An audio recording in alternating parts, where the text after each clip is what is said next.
She was invisible to most of them, just another cleaning lady who blended into the background, scrubbing floors and wiping tables while the wealthy laughed and dined. But when a millionaire, bored and smug, decided to mock her with an invitation to his exclusive gala, no one expected she would actually show up. And when she did, the room froze. Not in rags, not in a uniform, but in a way that made every eye widen and every whisper turn into stunned silence. Oh.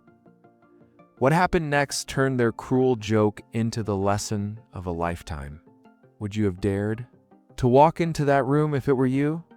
Before that night, she was simply Maria woman who had spent most of her life working behind the scenes in places where people rarely noticed her face.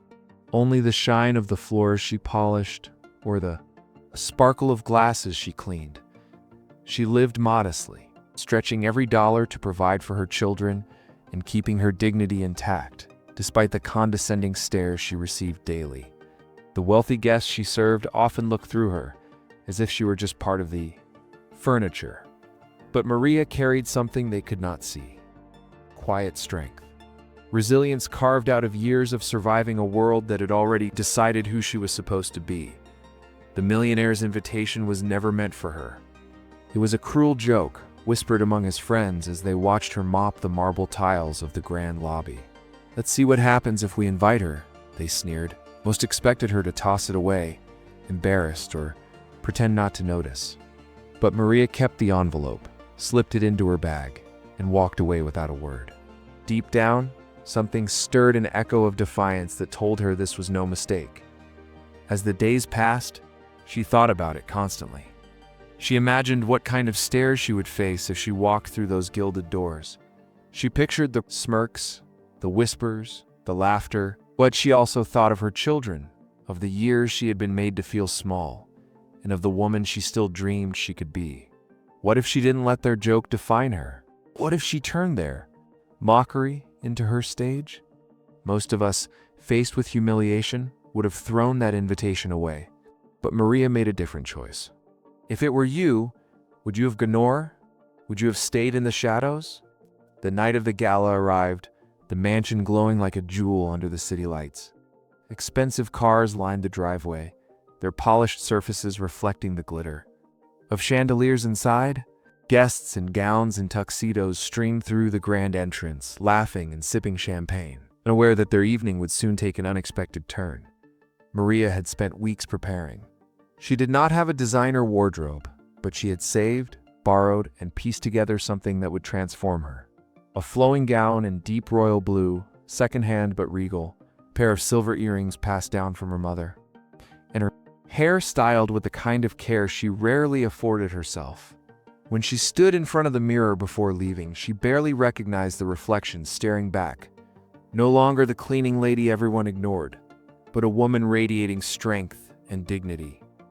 When she arrived, the doorman hesitated. They knew her face, but they also saw the embossed invitation in her hand. She held it up firmly, her chin lifted, daring them to question her place.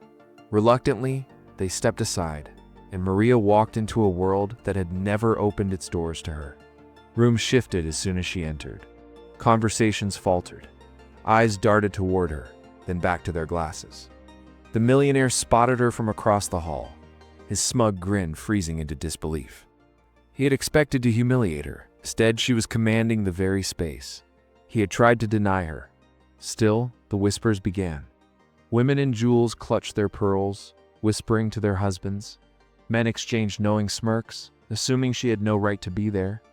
Waiters, her peers in labor, glanced at her with wide eyes, some smiling quietly, proud that she dared to walk in. But Maria kept moving. She glided across the floor, her gown brushing the marble as though it belonged there. She did not cower. Every step was deliberate, every glance unshaken. She wasn't crashing their world, she was showing them she had always deserved to stand in it. As the night wore on, tension simmered. The millionaire's friends laughed louder than usual, trying to regain control of the room, but it wasn't working. Guests couldn't stop looking at Maria. She carried herself with such undeniable presence that she seemed to outshine even the richest among them. And for the first time, people began to question the cruelty behind the so-called joke. Then came the moment that changed everything.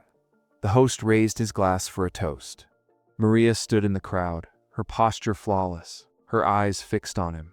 The very man who had mocked her was now forced to face the truth. She was not a punchline. She was the centerpiece of the night. Nothing he could say would take that away. The air was heavy, thick with unspoken words, as the millionaire's hand trembled slightly against his glass. The mask of arrogance began to slip. Est leaned in, waiting to see what would happen next. Would he ridicule her publicly? Would she be escorted out? Or would this night take a turn no one expected? The room was hushed, the clinking of glasses fading into silence as the millionaire lifted his champagne high. His eyes darted toward Maria, and for the first time, the confident arrogance in his face cracked. I'd set the stage for her humiliation. But now the spotlight burned directly on him. Maria stood poised, her head held high, every inch of her radiating elegance. The guests watched her like an unfolding performance, waiting for the sting of mockery, the cruel words they assumed would follow. But before the host could speak, something remarkable happened. Maria stepped forward. Every heel click echoed. Across the marble floor, commanding attention, she didn't need a microphone, didn't need an introduction. Her presence alone was louder than any words. The millionaire faltered, his smirk replaced by a nervous swallow as she joined the circle. Near the front, the whispers swelled. Who does she think she is? How did she even get in? But their questions dissolved when she lifted her chin and met their stares with unshaken calm. She did not speak. She didn't have to. Her very silence was defiance. Her gown shimmered under, the crystal lights, her eyes unwavering, her body language declaring what words could not. I belong here, and I will not be laughed at. The millionaire tried to salvage control, chuckling awkwardly, raising his glass as if to brush it off, but no one laughed with him. Instead, the room's energy shifted. Guests who moments earlier were amused now looked uncomfortable, even ashamed. His cruelty was laid bare, while Maria's strength was undeniable. For a long, breathless moment, it felt like a duel without weapons power, against dignity. Maria didn't break, didn't retreat. She simply stood there, a living reminder that no amount of wealth could strip her of her worth. And in that silence, the question hung heavy in the air. Would the night end in humiliation or transformation? What do you think happens next? Does the room erupt against her? Or does the truth finally break through their polished walls? What followed was something no one in that glittering hall could have predicted.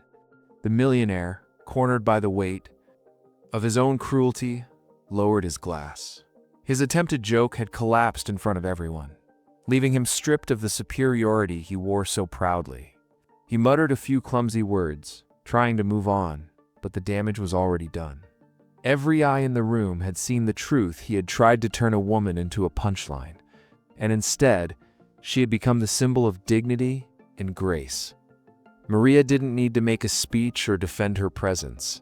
She simply walked through that hall as though it were built for her, smiling softly at the waitstaff who looked at her with pride.